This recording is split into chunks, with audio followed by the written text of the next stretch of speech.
Hola, bienvenido a La Voz de Borinquen Radio y a La Voz de Borinquen YouTube.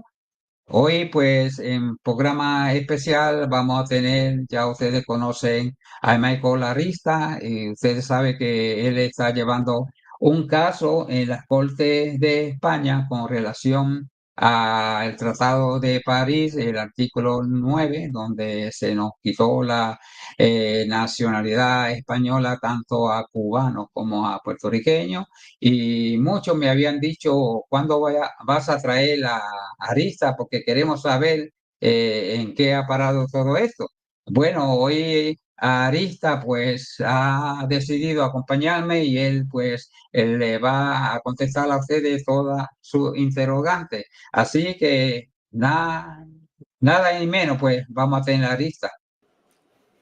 Hola Arista, Baudilio, ¿cómo andas? hola, ¿qué tal? Un saludo para ti, para la audiencia y un saludo para Jaime Curtido que nos está escuchando también. Eh, pues nada, últimamente en la última entrevista que tuve con Estela Marina del Grupo Aristeo, muchas Sí. personas estaban preguntando, bueno, comentando que se enteraban. Yo me entero ahora que tal y tal y tal. Entonces, para que no tengan que ir muy atrás, vamos a hacer ahora un recuento de todo lo que hemos hecho, o sea, de dónde estamos procesalmente, de dónde estamos, qué es lo que hemos descubierto, hecho y qué podemos esperar en un futuro inmediato y en un futuro lejano, depende de o sea, de cómo se vayan resolviendo las interrogantes que hemos planteado. Lo primero que tenemos que decir es que muchos se están desayunando ahora con el hecho de que la ciudadanía originaria de cubanos y puertorriqueños era la española. Y ese asombro me tocó a mí hace algunos años, cuando yo empecé. A mí siempre me han gustado las ideas locas, ¿no? Mientras más locas, más Ujú. interesantes. Y entonces, había un loco, que en aquel entonces era Ferran Núñez, había un loco diciendo que a los cubanos se les hurtó su ciudadanía y que la ciudadanía originaria era española. Y yo, por supuesto, con los argumentos que uno tiene, y eso es algo que es un error mío y un error que cometemos con frecuencia. Enseguida le refuté y le dije, no, usted está equivocado. Desde el momento en que España reconoce la República de Cuba, por supuesto, reconoce también a sus ciudadanos. Por lo tanto, eso que usted está diciendo es una locura. Y Ferran Núñez, con esa paciencia japonesa, me dijo, investiga y después hablamos. Como la idea, más Ferran Núñez estaba convencido, pues yo me puse a investigar y efectivamente Ferran Núñez tenía la razón, yo estaba equivocado y automáticamente yo me pasé de bando y me obsesioné con esa idea. Es decir, no solamente hemos determinado cómo ocurrió esa desnaturalización masiva y forzosa, que no solamente es legal hoy, sino que era ilegal, o sea, no solamente era ilegal hoy, sino que era ilegal en aquel momento. Porque una vez que tú determinas, bueno, ok, sí, ocurrió o sea, los cubanos fuimos despojados, los puertorriqueños, ¿no? Fuimos despojados de nuestra ciudadanía, eso es ilegal, bueno, ¿y ahora qué hacemos? ¿Verdad? Porque uno de los elementos que a mí me causa problema es, por ejemplo, ¿ahora qué hacemos? ¿Cómo se resuelve esa situación? Entonces, eso me metió en otro problema, que es tratar tratar de determinar dentro del marco jurídico contemporáneo cómo poder ejercitar la acción judicial de una manera que nos permita restituir esa ciudadanía que fue ilegalmente sustraída, despojada, como queramos decir.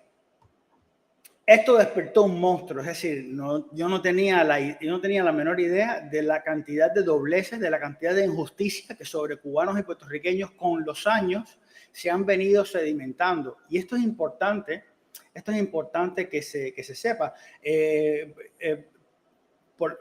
Uno de los primeros elementos que fui a investigar es, bueno, ¿qué está haciendo el hispanismo ahora mismo? El hispanismo no habla ni una palabra de este tema.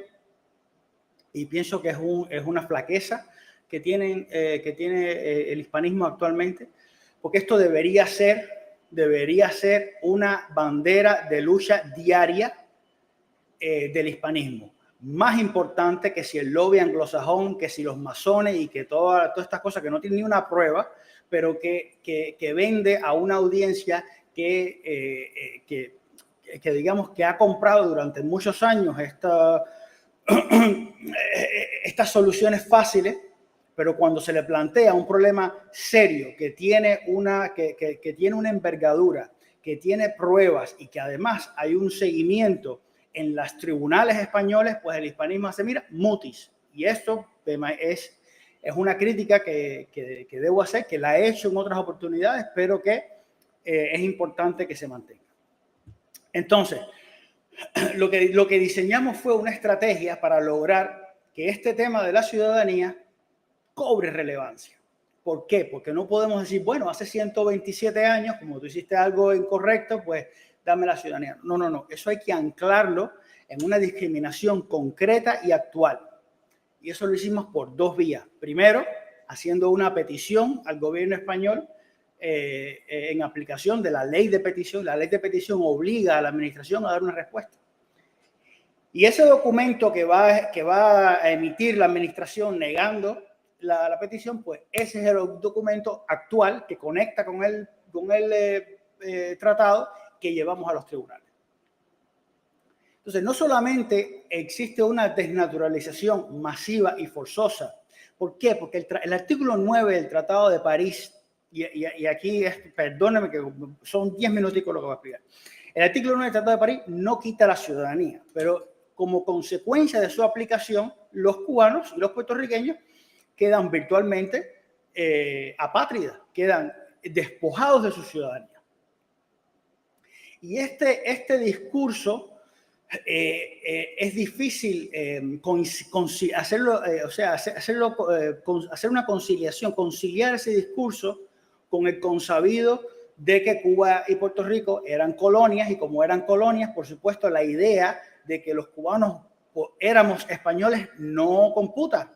Pero tenemos que empezar a reprogramar todo el chip, a darnos cuenta que toda esa narrativa es una narrativa que fue impuesta por los nacionalistas que en definitiva llegaron al poder e impusieron una nueva narrativa que para poderse entronizar tiene que demonizar a España, y por lo tanto no conviene admitir que éramos españoles, que además estábamos integrados plenamente en el marco de la Constitución de 1876, que por cierto tampoco se menciona. Es decir, usted va al sitio, hagan el ejercicio, vayan al sitio web del Parlamento cubano, de la Asamblea Nacional, y la primera constitución que habla es la de Guaymaro, que no fue ni siquiera una constitución, que fue un documento privado o un documento que no tiene ningún tipo de validez. Entonces, se obvia de un tirón desde la Constitución de Cádiz, que es la cuna del constitucionalismo español. Es decir, los cubanos crecemos en es un nacionalismo que nos hace daño. El nacionalismo es una patología social, pero en el caso de los cubanos llega a unos extremos que lastra nuestra comprensión y cómo nosotros nos vemos y nos entendemos en el mundo. La distorsión es tan grande que yo pienso que tenemos que sentarnos y, después de tomar agua, reformular todo el chip. Entonces, bueno, no quiero irme de la línea. El caso es que ni Cuba ni Puerto Rico eran colonias. Y esto tiene una explicación. Es decir, por colonia entendemos muchas cosas. Colonia viene del latín cultivar. Cultura y colonia tienen un origen común. Y está relacionada con que los romanos, cuando conquistaban, llegaban a la Panonia, a la Renania o a la Dalmacia, pues ahí mismo construían sus ciudades y se quedaban, cultivaban la tierra. Esa es la idea de colonia.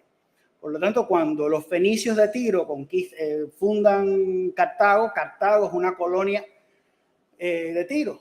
Cuando los cartagineses fundan Gadir, que es Cádiz, pues Cádiz es una colonia de Cartago. Esa es la idea de colonia, ya de que gente que no es de ahí llega y cultiva, se asienta, porque los españoles no son de Cuba, es decir, aquí había una población, llegan los españoles, conquistan y se asientan.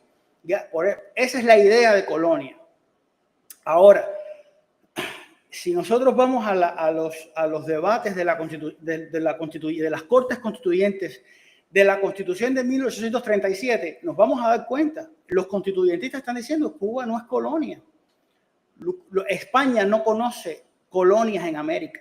Es decir, eso es una idea, eso es una aberración que tiene su origen. Yo no soy anti-anglosajón, yo no tengo ningún tipo de complejo de ese tipo, pero sí es cierto que la idea de coloniaje está muy asociada al coloniaje inglés, francés, después de la Conferencia de Berlín, 1884, donde Francia, Inglaterra, Alemania y España se dividen el mundo. A España le toca un cachito así, que eso es la Guinea y el Sahara.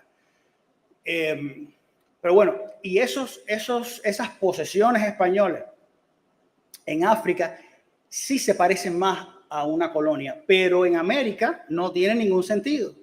Entonces, el Estado español actualmente lo que hace es decir, aplíquese a Cuba y a Puerto Rico el sistema que nosotros aplicamos en Sahara y la Guinea, lo cual es una aberración y necesitamos que, o sea, realmente es perentorio que el Estado español rectifique esa apreciación, porque ¿por qué? Porque de esa consideración que parece banal, que no parece tan importante, pero de ahí se desprende que el Estado español no reconoce como ciudadanos españoles a los descendientes, a las personas que nacieron en Cuba y en Puerto Rico antes de 1898. ¿Por qué? Porque está diciendo que tienen el mismo, digamos, el mismo tratamiento que los que nacían en el Sahara y la Guinea.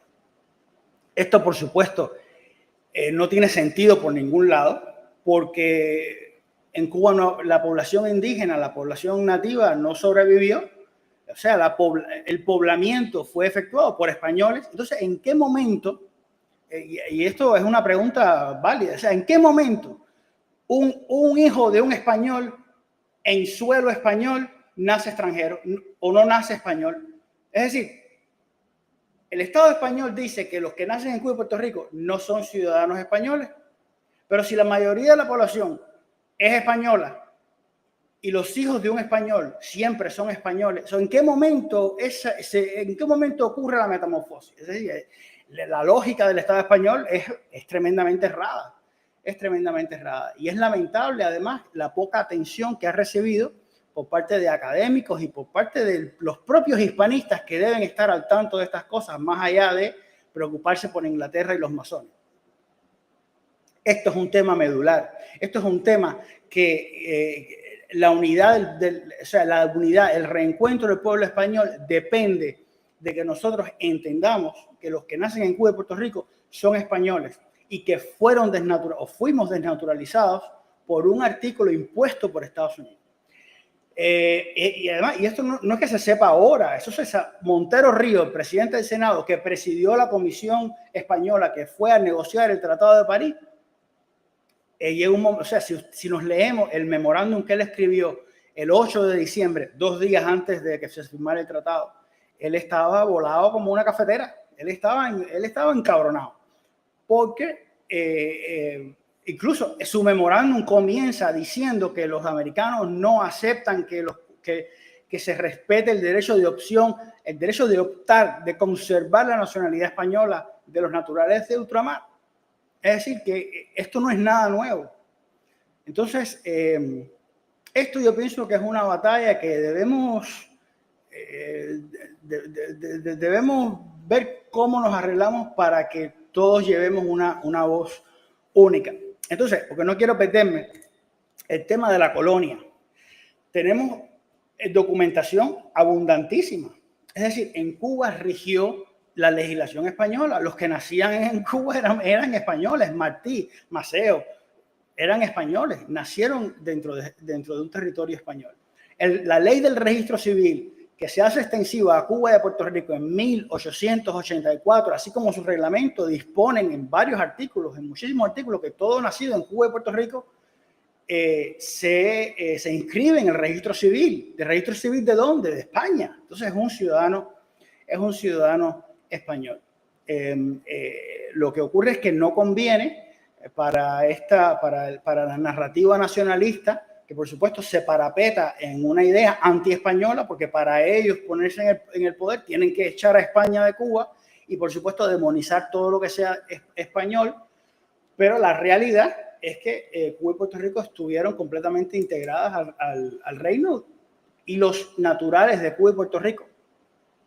Hay un comentario. Gracias, CJR, pero estás aquí oyéndome, ¿oíste? Dice charlatán de la Florida, pero está aquí oyéndome. Gracias. La nacionalidad es un concepto contemporáneo. Hace 300, 400, 500 años no existía el término nacionalidad, existía el término naturaleza. ¿Ya?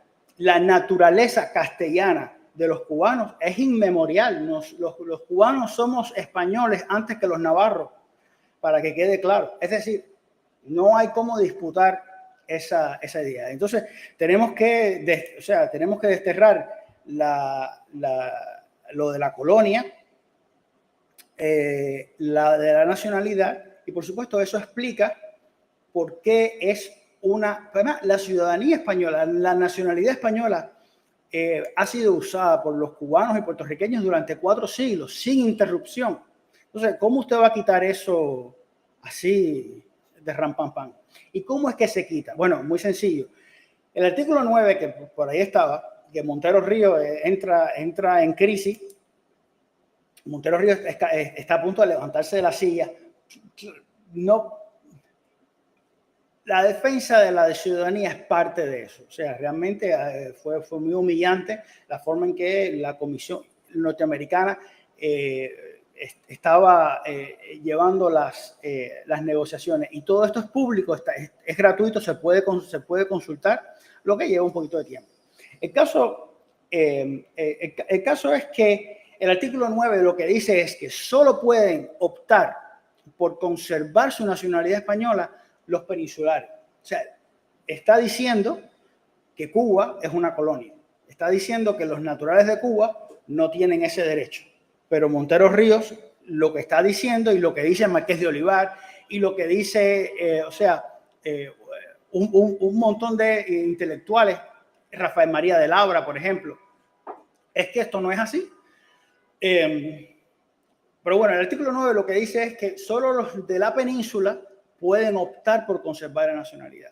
Si solo ellos pueden conservar la nacionalidad, entonces el resto automáticamente la pierde, porque no puede ejercer el derecho de opción, no puede ir a ningún lugar a inscribirse, no puede ir a ninguna oficina, a ningún cónsul, a nadie a decirle, yo quiero ahí anotarme. Si usted nació en Cuba, usted no puede anotarse. Entonces, eso es una violación de un derecho fundamental, que es lo que estamos diciendo. Y la prensa también tiene abundantísimas noticias, entre los cuales, por ejemplo, destaca el Marqués de Apesteguía, que por ser un título de Castilla, que tenía un interés en conservar la nacionalidad española. Entonces, todos estos temas. Por otra parte, la narrativa oficial, esa parte de nuestra historia, como que se la salta en dos párrafos. Se firmó el Tratado de París, y ya. Pero es importante destacar que en abril de 1898 se hicieron elecciones en Cuba y en Puerto Rico, por supuesto. En esas elecciones participó casi el 50% del padrón electoral. Y en las provincias donde había guerra, el porciento fue más elevado. Es decir, que en lugares donde donde las garantías constitucionales estaban suspendidas, la gente fue a votar. Donde había más guerra, la gente fue a votar. Lo cual demuestra que la autonomía española tenía un profundo, o sea, que la población entendía la importancia de las elecciones, entendía la importancia de manifestar su voluntad, y esa voluntad del soberano fue absolutamente ignorada. Nadie menciona esas elecciones. Esas elecciones fueron un plebiscito, básicamente, donde casi el 50% del padrón electoral va a votar y el 85% de ellos vota por la autonomía. Es que la mayoría de la población quería mantenerse atado a España. Entonces, estos son elementos importantes a tener en cuenta a la hora de... Todas estas cosas son las que alimentan. Cuando yo empecé a investigar estos elementos, es lo que alimenta la demanda que hemos puesto. Es decir, hemos puesto una demanda en los tribunales españoles con el propósito de que el Estado español declare ese artículo 9 nulo por inconstitucional. Pero de ahí no basta. Es decir, en 2007, la Dirección General de Registro de Notariado, contra la ley, emitió una consulta. Esa consulta es la consulta que aplican todos los consulados cuando las personas van a solicitar su ciudadanía española. Y esa consulta dice que efectivamente Cuba y Puerto Rico eran colonias y hay que aplicarle el Sahara y la Guinea. Eso es otra ilegalidad. Y contra eso vamos también. Hace aproximadamente 2 semanas, y te doy la primicia, hemos radicado otra demanda. O sea, yo no soy demandante, pero estamos involucrados en una demanda que lo que busca es declarar que esa consulta contraviene la ley, contraviene la Constitución, no la Constitución de hoy, la del 78, porque el artículo 9.3 de la Constitución española dice que no se admite la retroactividad. Y lo que tú estás diciendo en esa consulta es que vamos a aplicar a Cuba lo que se aplicó en el Sahara y la Guinea. Eso es imposible. Eso es imposible, porque usted no puede aplicar un régimen del siglo XX al siglo XIX, además de otras ilegalidades que tiene. Bueno, discúlpame si me he ido de tiempo, pero bueno, eso sí eran cosas que era importante. Sí. Pues sí, está bien que nos vaya explicando desde el origen. En estos momentos, ¿cómo va el proceso que está llevando a cabo en las Cortes allá en España? Bueno, hay cosas buenas y cosas no tan malas. Cosas no tan buenas. Lo bueno es que el caso está listo para sentencia. Y lo no tan bueno es que hubo una huelga en España en la que participaron los jueces y con esa suerte cabrona, pues los días de la huelga era 1, 2 y 3 de julio, y en el 2 de julio estaba previsto que la sala se reuniera para hacer la votación y el fallo. Por supuesto, eso se suspendió. La sala ha dicho que va a decirnos cuándo piensa hacer la votación y el fallo, y estamos esperando que eso ocurra. Lo importante es que está próximo. No sabemos cuánto, porque además la Administración de Justicia en España tiene sus características, tiene su velocidad y su intríngulis, pero estamos cerca. ¿Qué pasa cuando le hemos pedido a la sala 4 cosas? No sabemos qué es lo que va a decidir la sala. La sala puede ser que desestime la demanda, como que puede ser que encuentre al lugar y no sabemos qué es lo que nos va a dar. Como quiera que sea, lo que sea que decida, se agota la primera instancia. Como se sabe, los regímenes democráticos, respetuosos del derecho, existe un derecho al doble juzgamiento. Por lo tanto, si nosotros no estamos de acuerdo con la decisión de la sala, si decides desestimar la demanda, entonces apelaríamos al Supremo. Hay que decir que el hecho de apelar no garantiza nada. Es decir, sí, en la medida en que uno sube el nivel del tribunal, es más delicado. Entonces, por una coma más puesta, te dicen no. O sea como se dice en inglés, the stakes are higher. Es decir, hay mucho más, es mucho más delicado. Por lo tanto, hay que hilar muy fino. Y si no estamos de acuerdo con la decisión del Tribunal Supremo, porque sería el próximo paso, es el Supremo, la sala de lo contencioso del Tribunal Supremo, entonces iríamos o al Constitucional o a Estrasburgo pidiendo por una violación de un derecho fundamental, de un derecho humano fundamental. Entonces, esa es lo que tenemos próximamente. Y por otra parte, las otras demandas que han comenzado ahora, comienzan ahora su proceso. Nosotros llevamos 3 años, y estas empiezan ahora. Tenemos que pensar que probablemente nos demoraremos quizás de 3 a 5 más en que todo se resuelva. Pero por lo menos llevamos ya un camino trazado. O sea, entre tanto, el gran reto nuestro es tener un mayor poder de convencimiento y mayor poder de que esta información llegue a la mayor cantidad de personas, porque es evidente que si es Michael solo, la demanda la pueden enterrar con mucha facilidad, nadie se va a enterar, y lamentablemente hay mucha, y a que le sirva la saya, bueno, hay que hacer autocrítica también. El hispanismo tiene esto mucho de que terrible, pero no haces nada. O sea, hay que hacer, y hacer significa organizarse, hacer significa promover esta idea por los canales que sean necesarios. Porque como dije, enterrar una demanda puede ser fácil, pero si hay 18,000 ojos puestos encima, ya es un poco más difícil. Cuando las actuaciones, las decisiones y los documentos emitidos por los órganos encargados de impartir justicia están bajo escrutinio público, pues obviamente eso pone una presión adicional y evita o tiende a evitar que los tribunales o prevariquen o los jueces eludan su mandato constitucional de impartir una justicia y de deberse solo a la ley y solamente a la ley.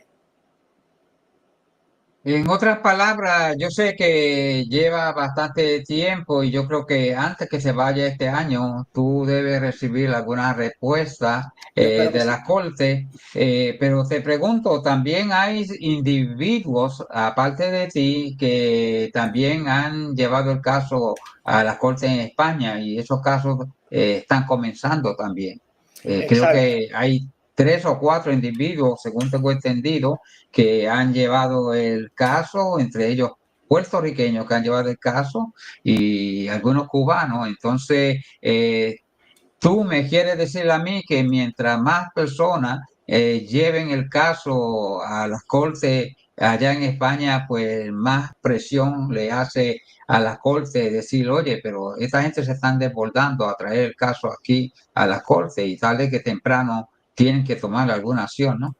Esa es la idea. Esa es la idea. O sea, la idea es llamar la atención, porque también hicimos otra petición a la Dirección General de Seguridad Jurídica y Fe Pública, que ha ignorado completamente nuestra petición, y también vamos a interponer una demanda obligando al órgano administrativo que responda, que su función es esa. Es decir, no, el Estado y el derecho están para servirnos.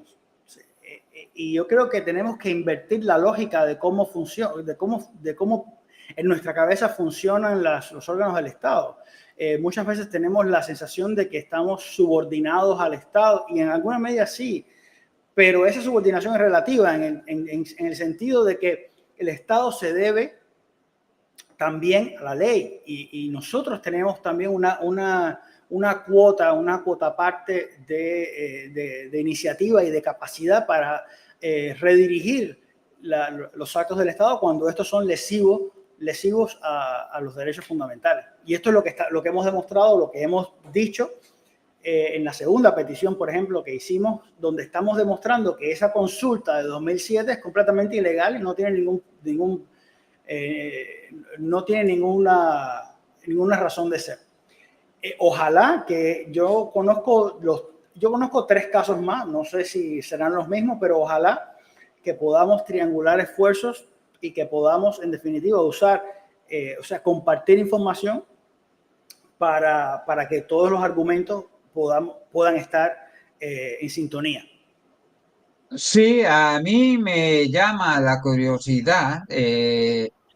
Yo recibo de las Cortes de España, no sé por qué, cada vez que alguien lleva un caso relacionado sobre el caso este de cubanos y puertorriqueños, ellos me informan, por eso es que te estoy diciendo, cada vez que tú sometes un caso, a mí me informan que tú sometiste un caso y si hay otras personas también me informan.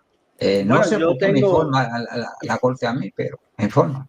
Yo le tengo montado un pequeño un pequeño punto de seguridad a la jueza. Bueno, es un decir, ¿no? Porque en realidad lo que hago es dar un Sí. seguimiento a todas las sentencias que emitidas por la jueza que es la jueza ponente del caso nuestro, para que no se me escape nada.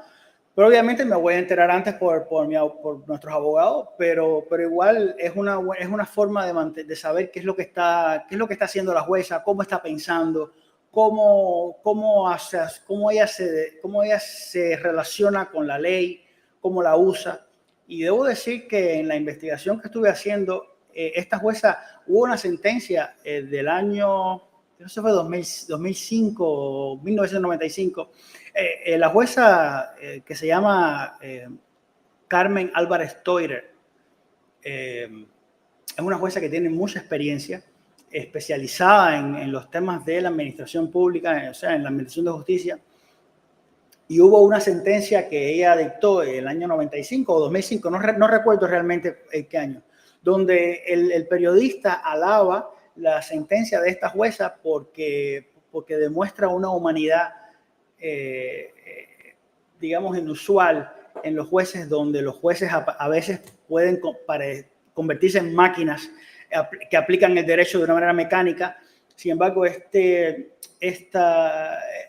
artículo periodístico de un profesor de Derecho Administrativo que fue publicado en un periódico de España alaba la sentencia de esta jueza porque permite que un policía se quede con su caballo, con el caballo que montó durante tantos años, y en la vejez la ley no permite que exista, ¿no? Y esta jueza, lo importante de aquí es que rescato de ella el valor humano y rescato de ella que el apego a la ley tiene límites, tiene limitaciones, y esas limitaciones están determinadas por un entendimiento de la justicia que es superior a lo que puede decir la ley. Sí, muy importante el caso que tú estás llevando y te pregunto, ¿cómo ves tú el entusiasmo del público sobre este caso que yo espero que si no se resuelve este año, quién sabe, a mitad del que viene, se sepa algo? Porque como tú dices, por culpa de una huelga, pues se estropeó todo, Así pero mismo. yo espero que antes que se vaya este año, tengamos alguna idea de qué está sucediendo. Sí, mira, este tema no deja de ser controversial, pero he recibido la sensación, bueno, uno cuando está en el centro de porque me ha tocado por X circunstancias, uno pierde la perspectiva porque está en el ojo del huracán, ¿no? Entonces es Sí. difícil, no es un buen mirador, no es un buen punto de referencia. Pero en general, o sea, ha recibido muy buena recepción, aunque hay sectores de la población que todavía, primero tenemos que llegar a la mayor cantidad de gente posible.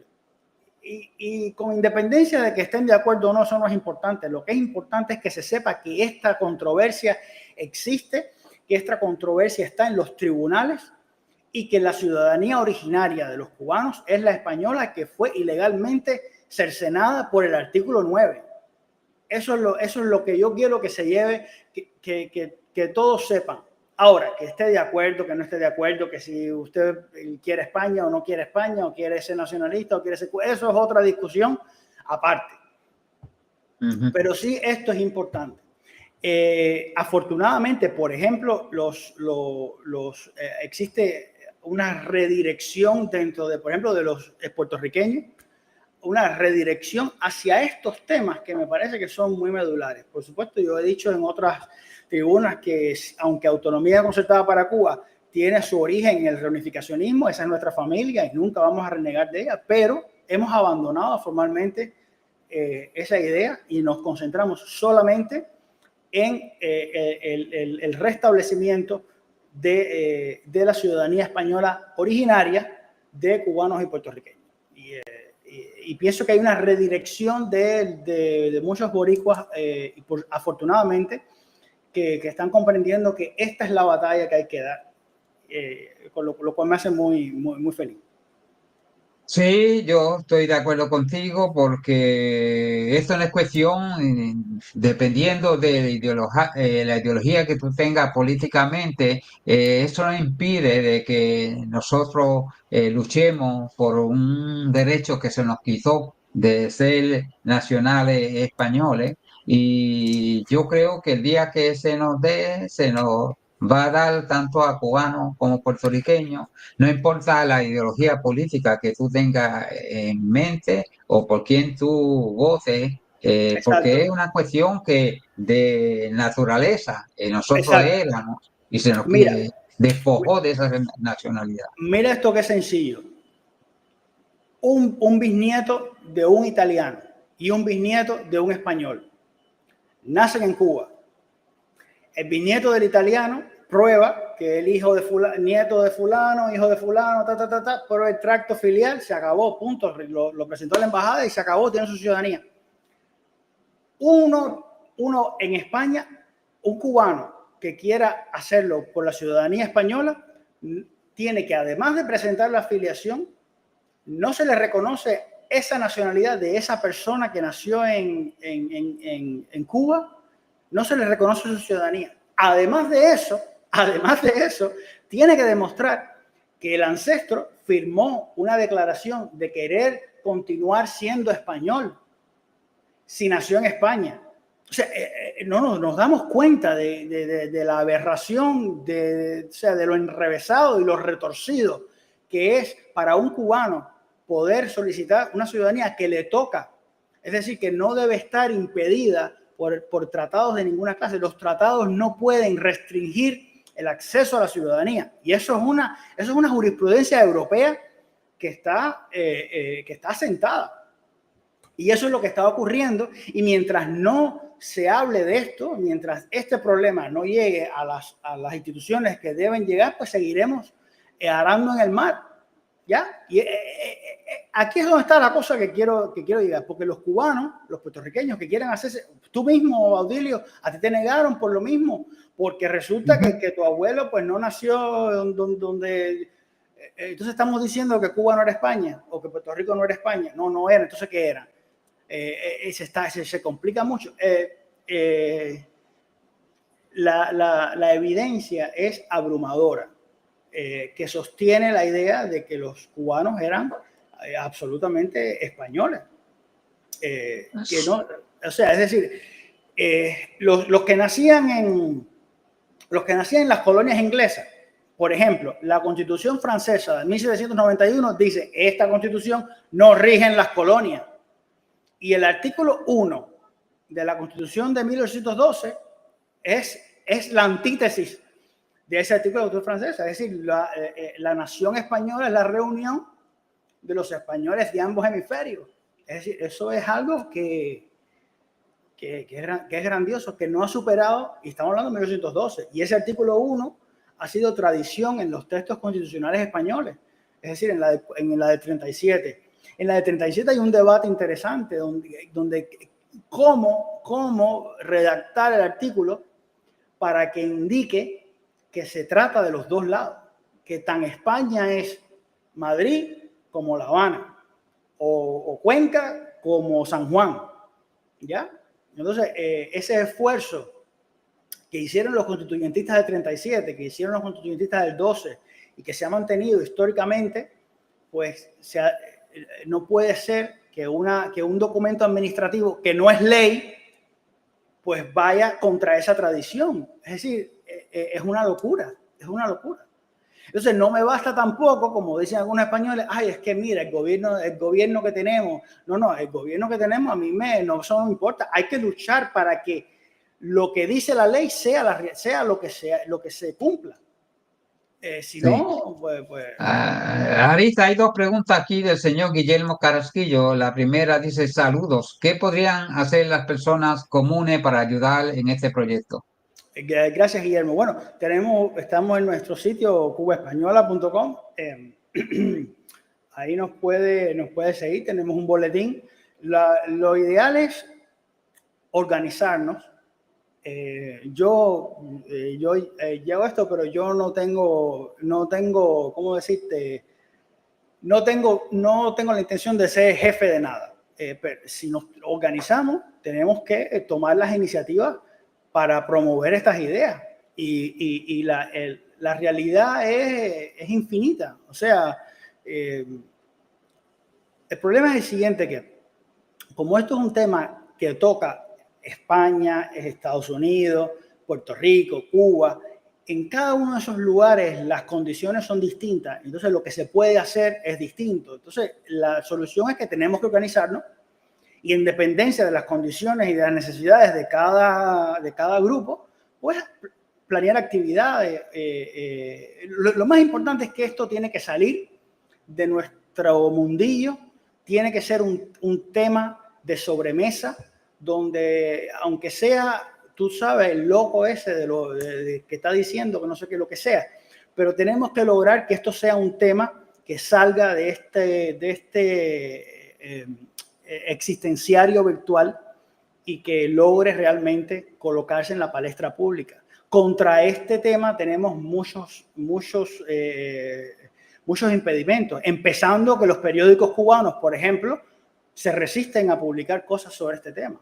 Y como digo periódicos cubanos, puedo decir, con excepciones con contadísimas y dignísimas excepciones, es un tema que se considera bastante tabú porque hace temblar los cimientos de la nación cubana. Es decir, lo que nosotros entendemos como nación cubana, pues lo hace temblar. Pero como no se le puede tener miedo a la vida, tiene más sentido tenerle miedo a la muerte, ¿no? Pero a la vida no se le puede tener miedo. Entonces tenemos que, o sea... Te pregunto, Arista, ¿no crees tú que a veces nosotros mismos nos enredamos políticamente y no sabemos qué viene primero y qué va segundo?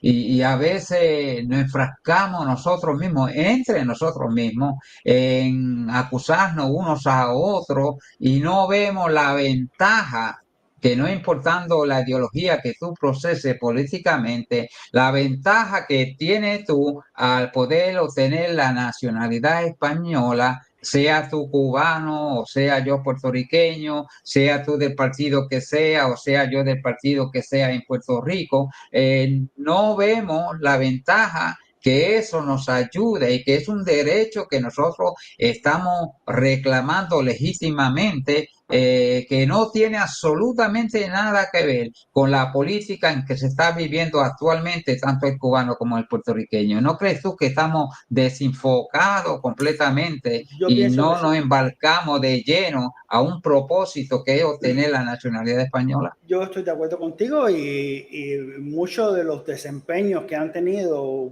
grupos puertorriqueños han sido justamente en ese sentido, o sea, de una falta de visión y es lamentable, es lamentable. Y yo pienso que es hora de entender, mira, por ejemplo, para el Tratado de París no existen cubanos ni puertorriqueños, porque es que el Tratado de París es anterior al Estado Sí. cubano. No tiene sentido hablar de cubanos y puertorriqueños antes del Tratado de París. Para el Tratado de París hay naturales de los territorios cedidos y renunciados, punto. Y los naturales de los territorios cedidos y renunciados son cubanos y puertorriqueños.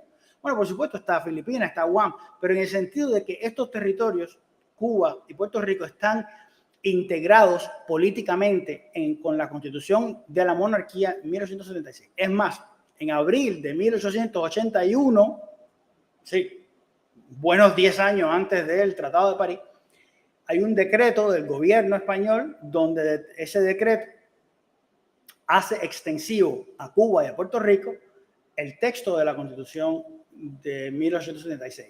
Y específicamente en 1884 se hace extensivo el título primero de esa Constitución, es decir, que son los derechos fundamentales.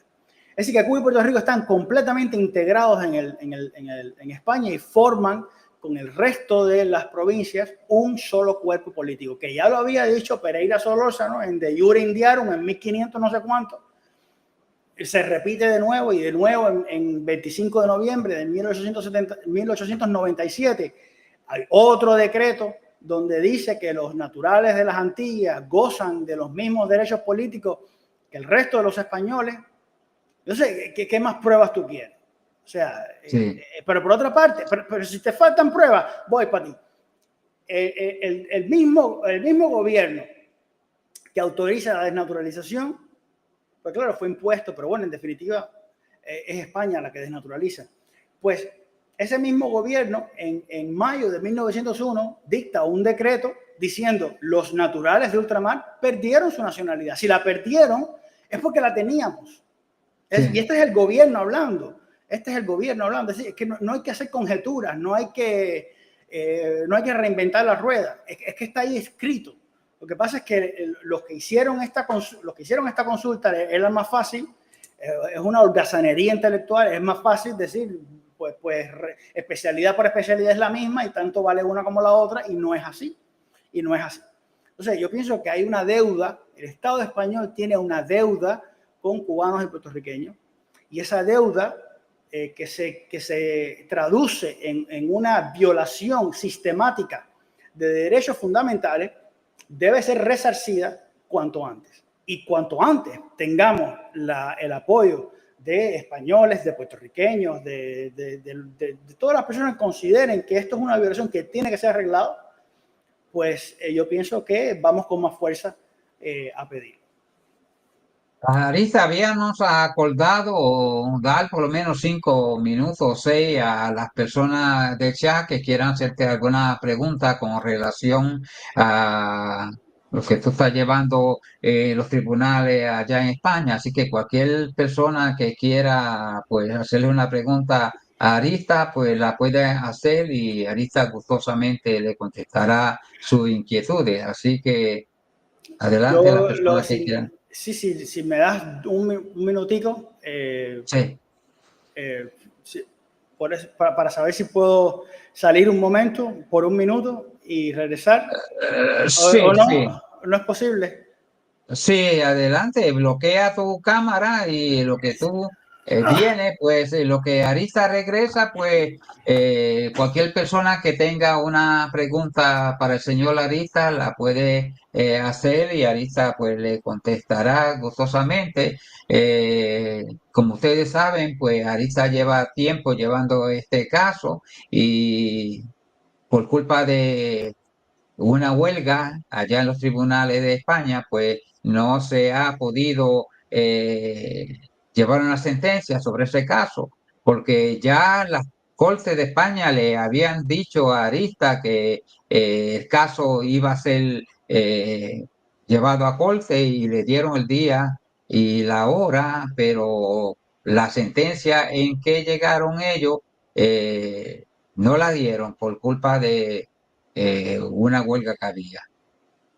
Así que, no sé, yo espero que lo que falta para irse este año le puedan decir a él exactamente qué fue lo que ocurrió, o si no, Aquí a estamos. comienzo del otro año. Ya estamos. A ver. Pues aquí, para el señor Guillermo, le contesta Carlos García Guerrero. Hola Guillermo, puede comunicarte en la página de Autonomía Concertada para Cuba. En la península lleva una asociación que colabora con Arista.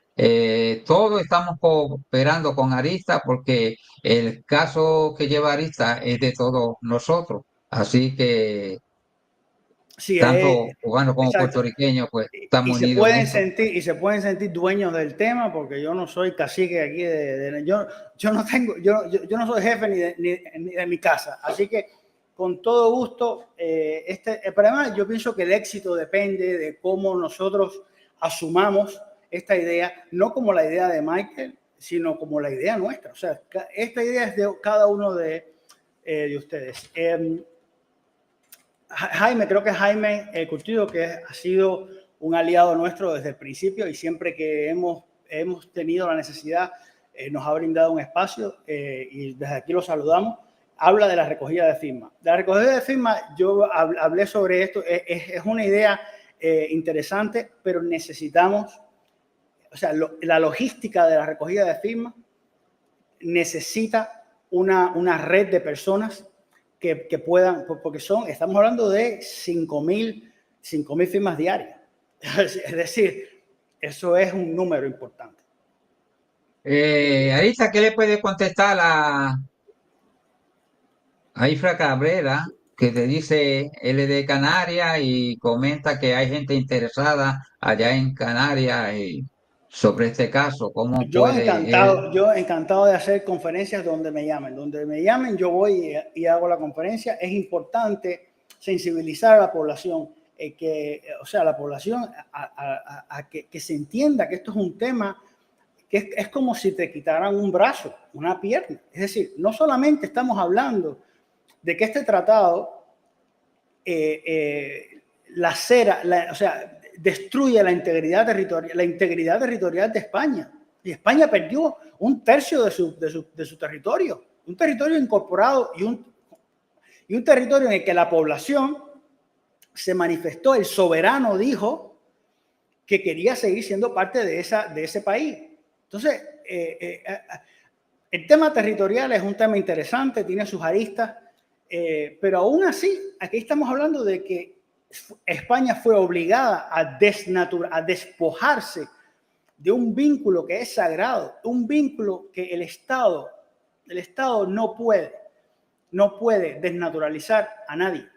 El Estado no tiene esa capacidad. Por lo tanto, si no la tiene, ¿cómo un tratado le va a dar a España una capacidad que no tiene?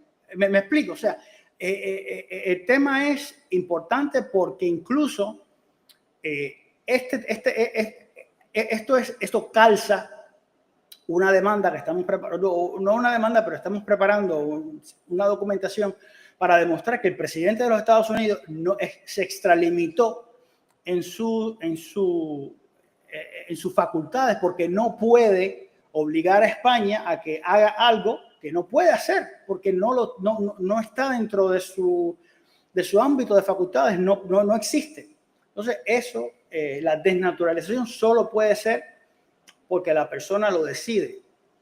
Entonces, estos son temas muy interesantes y es importante llevarlo a la mayor cantidad de personas posible, porque muchos pensamos que el Tratado de París es un done deal. O sea, se fue, se acabó. Incluso la mayoría de las personas considera que el Tratado de París no está vigente. Y el Tratado de París está vigente, Está vigente. Está muy vigente, sí. Y tenemos declaraciones oficiales del gobierno español diciendo que sí, que está vigente, en efecto. Todo tratado que se hace sigue vigente, lamentablemente. Esta pregunta, entiendo que los puertorriqueños no pueden solicitar la nacionalidad española a través de la ley de memoria democrática, aunque el abuelo sea hijo de español. Bueno, si es hijo de español y puede comprobarlo con documentación, sí puede obtener la nacionalidad española. El problema es que la ley de memoria falta poco para expirar, ¿no? Sí. Pero lo que dice Guillermo, en teoría, o sea, lo que ocurre con Cuba y Puerto Rico es algo que es kafkiano. Sí. O sea, si tú eres hijo de español, pero naciste en Puerto Rico, pues ya no eres español. O sea, esto es una barbaridad, porque ¿en qué momento un hijo de un español en territorio español no es español? A ver, esto no tiene sentido. Esto no tiene sentido, es importante. O sea, esto no tiene lógica ninguna. Si tú me dices, naciste en Camerún, no sé, pero aún así, un hijo de un español siempre es español. Entonces, si tú además naces en un territorio español o un territorio sujeto a la soberanía española, ¿qué vas a hacer si no es español? ¿Verdad? Entonces, estas son cosas que no se han pensado. Es, esa pregunta, ese comentario que veo ahí, lo veo chocante, no lo sabía. El Consulado de España en Puerto Rico exige erróneamente a los nacidos en Puerto Rico antes de abril 11 de 1900, hijos de españoles peninsulares, copia de que Exactamente. sus padres firmaron el Tratado de París. Exacto. Y si había 3.000 o 3 o 2 millones puertorriqueños y no podían tener acceso a firmar ese desgraciado tratado, ¿cómo se entiende eso? Aquí es donde hay problema. Primero, el derecho a la nacionalidad es un derecho que no puede ser limitado. Entonces, tú me estás limitando mi derecho a la nacionalidad. La nacionalidad es un derecho fundamental. No puede ser limitado. Y esto es una jurisprudencia nacional y es una jurisprudencia europea. Esto se denomina jus cogens, que son las normas imperativas de derecho internacional general, las que dicen que usted no puede limitar ni privar arbitrariamente a nadie de su nacionalidad. ¿Ya? La nacionalidad es un derecho inderogable e irrenunciable. Pero es cierto que el Consulado de España está aplicando, para exigir esto, está aplicando la consulta, está aplicando, pero no está aplicando el derecho. Porque el derecho te dice que la nacionalidad no puede ser limitada. Y por lo tanto, si un nieto de un español nacido en Argentina puede solo con tener las certificaciones de nacimiento acceder a la nacionalidad española, pero un cubano no, porque el cubano tiene que pasar por 24.500 vallas de... entonces, eso te dice que hay una discriminación y el Estado tiene la responsabilidad de demostrar por qué tiene esa discriminación. Y si esa discriminación no sirve ningún propósito, si esa discriminación es arbitraria, entonces debe ser declarada nula, expulsada del ordenamiento jurídico. Y esa es la gran batalla que tenemos, porque hay otro elemento.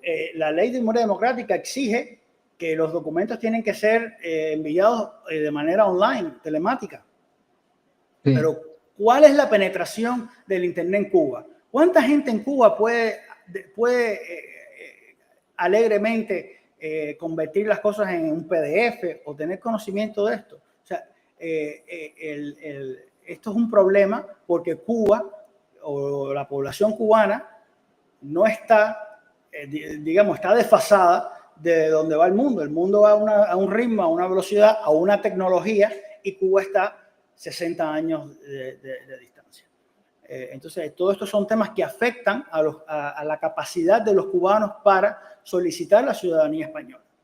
Es una ciudadanía que les toca, que tanto derecho tiene el guajiro de un pueblo perdido en Guantánamo como un profesional que vive en La Habana. Y a los dos hay que garantizarle la tutela efectiva de ese derecho. Por lo tanto, si usted me está pidiendo, tiene que ir al consulado, si me está pidiendo internet, y en Cuba no hay internet, en Cuba no hay, entonces aquí hay un problema. Y tenemos que seguir en esta lucha, porque la ley de memoria democrática se va a acabar. Arisa, ¿puede ¿Ya? contestar esa pregunta? Sí, a ver, póngala ahí. En qué momento los isleños, canarios y baleares recuperamos la nacionalidad española tras el Tratado de París? Es una pregunta muy interesante, porque el texto del artículo 9, y me voy a ir ahí 2 minutos, porque la historia es interesante. El texto del artículo 9 dice: los súbditos españoles naturales de la península. Obviamente, naturales de la península no incluye ni Canarias, ni Baleares, ni Ceuta, ni Melilla, no incluye nada de eso. Es naturales de la península. En diciembre del año 1899, es decir, el tratado entra en vigor en abril de 1899. Por lo tanto, el registro de españoles es hasta abril de 1900. En diciembre del 99 es que se permite a los canarios y a los baleares inscribirse en aquel registro. Pero no se modifica el texto. Es decir, esto es una arbitrariedad más. Yo, Estados Unidos, voy a decidir quiénes son españoles y quiénes no, y quiénes se pueden meter en el registro y quiénes no, pero no altero el registro. No altero el texto del tratado. Y esto es una violación importante, porque la publicidad normativa es lo que determina, bueno, la gente por qué se va a llevar, por lo que dice la ley, ¿no? Entonces, esto es un elemento más para demostrar que el registro de españoles es un registro espurio, es un registro ilegal, porque el único registro que puede existir es el civil. El registro civil es el que registra, el que contiene quiénes son los ciudadanos de un estado. Y es una obligación de ese estado mantener el registro. Por lo tanto, esto es otro elemento que nos ayuda a demostrar que ese registro de españoles es ilegal y no tiene por qué tenerse en cuenta a la hora de determinar si una persona es española o no. ¿Me explico en ese sentido? O sea, sí, sí, te entiendo, sí. Arista, quería hacerte una pregunta con usted dirá. relación a la nacional española sobre la ley democrática. ¿Tiene conocimiento tú si algún cubano allá en Cuba que nació por los años a principios de 1900, eh, s- ¿tiene tu conocimiento que algunos de ellos hayan aplicado para la nacionalidad española y se le haya concedido? No, pero sé que se le ha negado. Ajá, Sí, igual que a nosotros. porque esto es algo muy interesante. Fíjate, conozco un caso de un expediente que me envía una señora y me dice, bueno, el español sobre el que la persona pertinente sobre la que se está anclando toda la nacionalidad nació en 1900, en diciembre de 1900. O sea, eso significa que para diciembre, en el momento en que él nace, de acuerdo con el Tratado de París, él no es español, es apátrida, porque el padre perdió la nacionalidad. O sea, el padre o la madre eran españoles y perdieron su nacionalidad. Entonces, nació apátrida. Entonces, como nació, pero esto tiene dos lecturas. Es decir, A ver, el consulado puede decir, bueno, usted no firmó el Tratado de París, por lo tanto no es español. Pero otra lectura puede ser, la apatridia es ilegal. La apatridia es un delito de lesa humanidad. Por lo tanto, esa apatridia no es válida. Y como la apatridia hay que evitarla, ¿usted de dónde es? Usted va a ser español, porque el Estado cubano no existía en 1900. ¿Ya? O sea, no se puede decir, incluso, mira, otro elemento más. El Código Civil que rige en Cuba entre el 1 de enero de 1899 y el 20 de mayo de 1902, habla de condición de cubano. Y en mayo de 1902 se modifica para que diga ciudadanía cubana. Es decir, que todo este problema, todo este barullo, las autoridades, tanto cubanas como españolas, estaban conscientes y al tanto de que no se puede hablar de ciudadanía cubana. Entonces modifican el Código Civil para que, si usted toma por ejemplo, la edición de Ángel Betancourt, dice condición de cubano, no dice. Pero ¿qué cosa es condición de cubano? Eso no significa nada. Eso no tiene ningún tipo. Usted es ciudadano o no es ciudadano. Y si no es ciudadano, tiene que ser ciudadano de algún país. Y si no es de ningún país, es apátrida. Entonces, los cubanos y los puertorriqueños, por desgracia, inauguramos también la terrible tradición de la apatridia. La apatridia alcanza su apogeo después de la Primera Guerra Mundial. Y nosotros ya tenemos experiencia en eso. Entonces, estos son elementos que la apatridia de los cubanos y los puertorriqueños no está reportada, no está documentada, a nadie le importa y a nadie habla por eso. Pero tenemos que nosotros decir, espérate, no fueron los eslovenos después de la Primera Guerra Mundial, no fueron los checos después de la Primera Guerra Mundial, no, fueron los cubanos y los puertorriqueños los que inauguramos la terrible tradición de la apatridia. ¿Ya? Y en ese momento se sabía lo que se estaba haciendo, con lo cual se agrega un elemento de dolo, por supuesto, en lo que se está haciendo. ¿Qué tanto de cierto es que los consulados dicen que está a discreción de ellos si te dan la nacionalidad española o no? ¿Cómo es? Perdón, pregúntame de nuevo. Dice, muy buenas tardes. ¿Por qué los consulados dicen que es a discrecionalidad del consulado Receptor, pedir receptor los pedir los documentos. documentos que quieran pedir, aunque el que los gestionara no lo pida por ley? Bueno, Ahmed, yo realmente no puedo hablar por los consulados porque yo no estoy relacionado con ellos y no conozco lo que, o sea, por tu pregunta no puedo, no tengo suficiente información. Yo lo lamento, Eh, pero sí, el punto está en que, por ejemplo, te has dado cuenta que para Cuba y Puerto Rico se exigen cosas distintas que para un consulado español en Argentina, en Venezuela o no sé dónde, justamente por el Tratado de París. Es decir, los tratados eh, van a, digamos, alterar o modificar eh, la forma en que la ciudadanía se eh, ostenta. Sí, yo te entiendo, Arista, pero a mí me está chocando algo, siempre me ha chocado, y es sobre los puertorriqueños, porque la Corte de España dice que el puertorriqueño no se le puede dar la nacionalidad española, aunque haya nacido en Puerto Rico, cuando Puerto Rico pertenecía a España, porque dicen ellos que Puerto Rico era colonia. Uh -huh. Entonces, me da la impresión a mí que los Mira, políticos de España son los que le uh han -huh. puesto esa tapa para impedir que ningún puertorriqueño pudiera aplicar para la nacionalidad española basándose ellos con ese cuento chino. Yo Bueno, te voy a dar mi ejemplo. sí. Escucha esto, tú Uh lo -huh. sabes, esto lo he dicho. Mi padre nació en Puerto Rico, mi abuelo nació en Puerto Rico cuando Puerto Rico era España, pero yo apliqué por mi bisabuelo y traje documentación de España, donde había nacido mi bisabuelo, con quién se casó, con quién murió, cuando estaba en Puerto Rico y todo, y con eso con todo me rechazaron.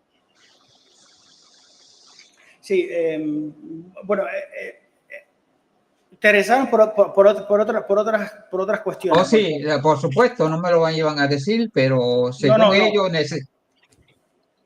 Sí, ajá, sí. la causa de rechazo fue por otras causas, porque es que no había subsanación y no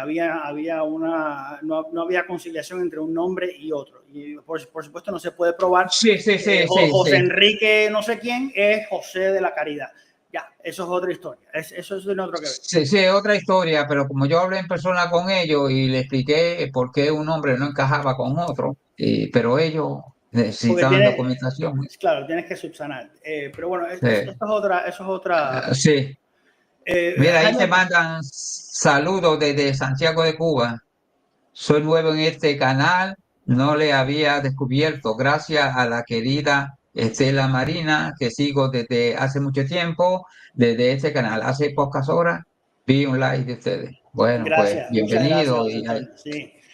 Jaime, los beneficios son, por supuesto, primera, yo sé que tú no lo preguntas con esa intención, pero los derechos fundamentales, o sea, el análisis coste-beneficio no opera para el derecho fundamental. Nosotros lo que estamos diciendo es que aquí hay una violación de un derecho fundamental que hay que eliminar ya, inmediatamente, porque lo más sagrado es los derechos fundamentales. Eso es lo que mueve el derecho internacional, es el derecho humano. Ahora, sí habrían muchos beneficios. Desde España, por ejemplo, reconciliaría con una parte de su pasado. ¿Qué clase de bofetón sin mano? Que España, que ha venido lidiando con su pasado, que ha sido un pasado complejo, un pasado abrupto, eso sería muy bueno para España. Además de eso, el impacto económico yo pienso que puede ser trascendental. Es decir, España necesita población, y qué mejor población que una que son sus propias gentes. Es decir, donde no hay un tránsito, no hace falta un proceso de adaptación cultural. Estamos conscientes de los enormes problemas que conlleva la inmigración, sobre todo de personas que con una cultura que no se ajusta bien con los valores de la sociedad española. Y entonces esos problemas los estamos viendo, y con la población cubana no hay realmente mucho que ajustar, porque pertenecemos al mismo pueblo. Es decir, estamos hablando de que después de la independencia, incluso, casi 1 millón de españoles emigraron a Cuba. Es decir, que los lazos son muy congruentes, son muy sólidos.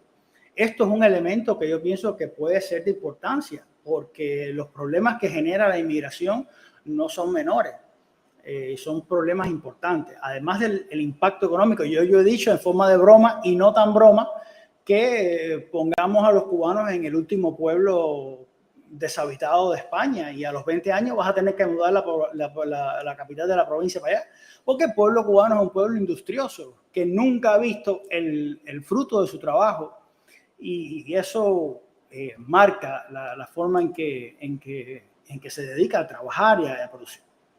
Entonces, bueno, yo creo que ya nos hemos pasado de la hora, Baudilio.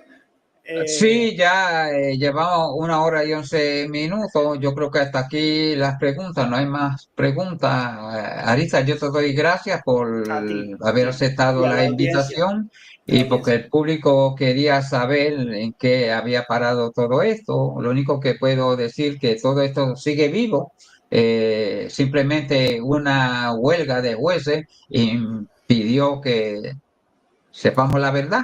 Pero como te dije al comienzo, yo espero que Llega eh, pronto. lo, Hay que tener lo un que poquito de resta de, paciencia, sí, pero sí, lo que llega resta de pronto. este año y el comienzo del otro sepamos algo. Así que seguimos adelante. Gracias a las 257 personas que nos están viendo, Wow. gracias a los que nos escucharon por la radio, gracias a Jaime por prestar sus canales y Gracias, a Jaime. Ivanisa de Puerto Rico también y seguimos adelante. Nos vemos y hasta la próxima. Chao.